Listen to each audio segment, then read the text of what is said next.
आंदोलन का जो 6 तारीख को जो दिल्ली को कूच करने का ऐलान था, उसको लेकर आप क्या कहोगे किसान? नहीं, वो तो जो कुछ है, जो हमारी जो आंदोलन था वो स्थगित कराया गया था, वो खत्म नहीं कराया गया था। सरकार ने एमएसपी के लिए हमें एक गादड़ चिट्ठा दिया था, उस गादड़ चिट्ठा के ऊपर कोई काम कराया नहीं गया। लगातार 9-10 महीने से आपने भी पता है भी खनौरी बॉर्डर, सिंघू बॉर्डर के ऊपर आज भी किसान बैठे हैं। वो ये अलग बात है कि संयुक्त मोर्चे दो हैं, एक है राजनीतिक है, एक जो संयुक्त मोर्चा है वो दूसरा है। पर मंजिल एक ही है, लड़ाई एक ही है। हम सरकार को एक बात कहना चाहेंगे कि यदि आप जिन भी शर्तों पर वो जाना चाहते हैं आप उनको जाने देते हैं तो ठीक है। यदि आपने लाठीचार्ज या किसी तरह की कोई अनहोनी करने की कोशिश की तो फिर ये नहीं देखा जाएगा कि मोर्चे दो हैं, क्योंकि लड़ाई हमारी एक ही है। हो सकता है लाडू खाने के टाइम हमें एक ना हो, पर लठ खाने के टाइम में एक जरूर होंगे। यह चीज़ सरकार ध्यान में रखे, क्योंकि हमने भी पता चला कि कई तरह की टुकड़ियाँ अलग अलग सीआरपी वगैरह पुलिस और महिला पुलिस को वहाँ डाल दिया गया है। तो ये अच्छी स्थिति नहीं है सरकार के लिए। लोकतंत्र के अंदर अपनी आवाज़ उठाना हर एक का अपना हक है। और दिल्ली के अंदर क्योंकि जो लड़ाई है या जो मुद्दे हैं वो दिल्ली केंद्र सरकार के हैं, तो दिल्ली सरकार को या तो केंद्र सरकार से केंद्र सरकार को बातचीत करनी चाहिए। जो किसान नेता है, लगातार 9-10 दिन हो गए जो हमारे सीनियर लीडर हैं डल्लेवाल साहब, वो लगातार भूख हड़ताल पे बैठे हुए हैं। क्या इस देश के अंदर मतलब जो पूरे देश का मतलब पेट भरने वाला ये इंसान भूख हड़ताल के ऊपर बैठा, तो देश के लिए बड़ी परिस्थितियाँ विकट हैं। और सरकार को जल्दी से जल्दी इन किसान नेताओं के साथ बातचीत करके इस समस्या का समाधान करना चाहिए। और यदि समाधान नहीं करते तो इसकी जिम्मेवार प्रशासन और सरकार होगी, और जैसी भी स्थिति होगी उसके साथ हम निपटने के लिए तैयार हैं। क्योंकि नोएडा में भी एक महापंचायत रखी गई थी, वहां पर राकेश टिकैत जी जाना चाहते हैं, उनको भी रास्ते में गिरफ्तार कर लिया गया था। इस प्रकार की हमारे देश का दुर्भाग्य है कि इस देश का जो वही कहते हैं कि जो रीढ़ की हड्डी है किसान और मजदूर है, और उसको ही दिल्ली जाने से रोका जा रहा है। कोई हम बम बंदूक या कोई गोले बारूद नहीं लेकर जा रहे। हम इस देश के वासी हैं, कोई पाकिस्तानी अफगानिस्तानी या चीनी नहीं है जैसे हमें कहते हैं कि खालिस्तानी है, आंदोलन जीवी है।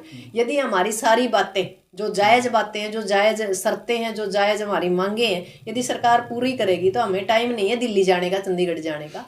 तो इन लोगों को सोचना चाहिए कि इन लोगों को क्यों बार बार दिल्ली आना पड़ रहा है, क्योंकि ये बार बार एक ही बात कहते हैं कि दिल्ली किसान लेते हैं कि भी दिल्ली की तरफ आते हैं। किसानों के पास कोई टाइम नहीं है, मजबूरी बस दिल्ली जाना पड़ता है। क्योंकि जब हमारी मांगे पूरी नहीं होंगी और जब मांगे केंद्र सरकार की होंगी तो केंद्र सरकार के दरबार में लोकतंत्र के अंदर बाबा साहब अम्बेडकर ने हमें संविधान के अंदर बिल्कुल अपनी मांगे और जो हमें धरना प्रदर्शन करने का अधिकार है और वो हम कर रहे हैं और जायज़ तरीके से कर रहे हैं। पर सरकार बार बार इसका मतलब हमारी जो शर्तें मानती है और फिर उनका उल्लंघन करती है, उनको मानती नहीं। जैसा कि आप लोगों को पता है एमएसपी की लीगल गारंटी, बिजली प्रणाली बिल और बिजली बिल 2000 बिजली बिल आपने देखा हो कि आजकल स्मार्ट मीटर गाँव में भी लगने शुरू हो गई।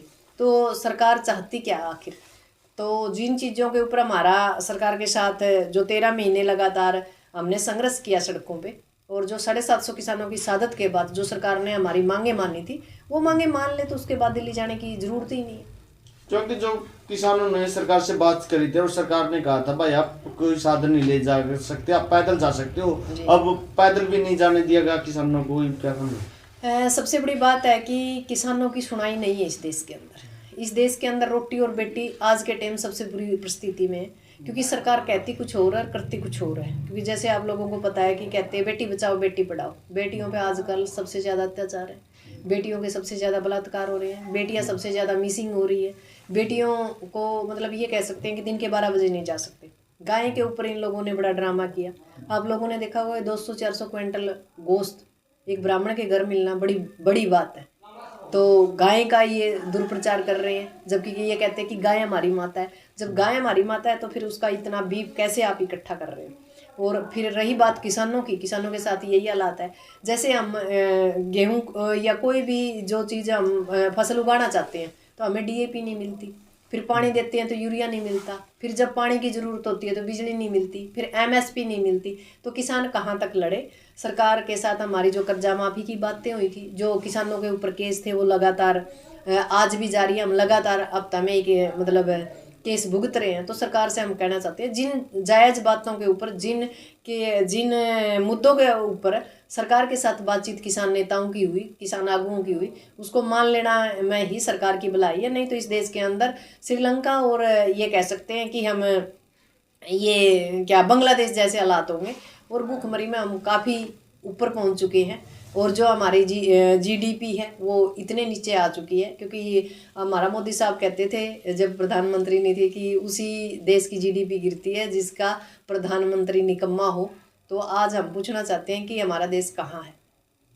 क्योंकि सिक्किम जी आपने कह दिया हमारे जो डीजीपी, लेकिन फिर हरियाणा में सरकार कैसे बनी है बीजेपी, इसकी क्या नहीं, सरकार बनने के कई कारण हैं। पहली बात तो यह है कि जो हुड्डा सरकार है, जिसको हम कांग्रेस कहते हैं, ये भी एक ही थाली के चट्टे बट्टे हैं, चट कांटो तेरी बारी, उतर कांटो मेरी बारी। दूसरा साहब, हुड्डा साहब को सिर्फ अपना बेटा देखा। तीसरी बात ये है कि जो कांग्रेस सरकार है उसके पास कहीं भी मतलब ये कह सकते हैं कि संगठन नाम की चीज नहीं है। इन लोगों के गांव के अंदर कोई मतलब झोला पकड़ने वाला नहीं है। इनके जितने भी वर्कर हैं वो सिर्फ गाड़ी के ही मतलब वर्कर हैं। उन लोगों के पास कोई विजन नहीं है, वो धरातल पे काम नहीं करते। ये बात थी कि एक माहौल बनाया करता तो सरकार कांग्रेस की आया करती। तीसरा कारण, थापी मारना। एक इलाके में अपने बेटे को, दीपेंद्र को मतलब लीडर बनाने के लिए एक एक हल्के में जैसे उचाना है, 7 से 8 लोगों को थापी मारी गई, तेरे को टिकट देंगे, तेरे को टिकट देंगे। टाइम पे टिकट मिलनी नहीं, वो सारे निर्दलीय खड़े हो गए। बीजेपी ने उनको फाइनेंशियली सपोर्ट कर दिया और बीजेपी बीच में को निकल गई। जो चीज़ मैं पहले भी कहा कर दी कि भाई जितने का थापी मार रखी है, यदि हुड्डा साहब सरकार बनाना चाहे तो उनकी बिठाने की काम करे, बिठाने का काम नहीं करे, कोई लोभ नहीं दिया गया, उनको समझाने की कोशिश नहीं की। तो सीधी सी बात है कि कहीं ना कहीं कांग्रेस भी ये चाहती थी कि बीजेपी आए, और इसी का खामियाजा पूरे हरियाणा को भुगतना पड़ा। लगातार 5 साल आंदोलन करने के बाद लोगों ने वोट दिए बीजेपी के खिलाफ, पर जो सरकार बननी चाहिए थी वो सरकार खुद ही नहीं बनाना चाह रहे थे, वहाँ टांग खिंचाई शुरू हो चुकी थी। तीसरी चीज, ईवीएम को सेट कर दिया गया बहुत सी सीटों के ऊपर, और जहां 500,000 का जहां डिफरेंट था वहां दबाव के अंदर बीजेपी को जिताया गया। जैसे कि आपने देखा होगा कि उचाना की भी सीट है इनमें से। तो ये कह सकते हैं कि ईवीएम का जो जिन है ना, उस ईवीएम के जिन का जब तक इलाज नहीं होगा इस देश के अंदर भाजपा की सरकार आती रहेगी। और यदि कांग्रेस ये चाहती कि भाजपा की सरकार ना आए तो ईवीएम का विरोध सड़कों के ऊपर करना था, और सड़कों के ऊपर जनता भी आती। पर भाजपा सरकार को कहीं ना कहीं लाने में यदि अहम भूमिका है तो वो कांग्रेस की है, जनता की नहीं है। जनता ने वोट आज भी बीजेपी के खिलाफ ही दी है।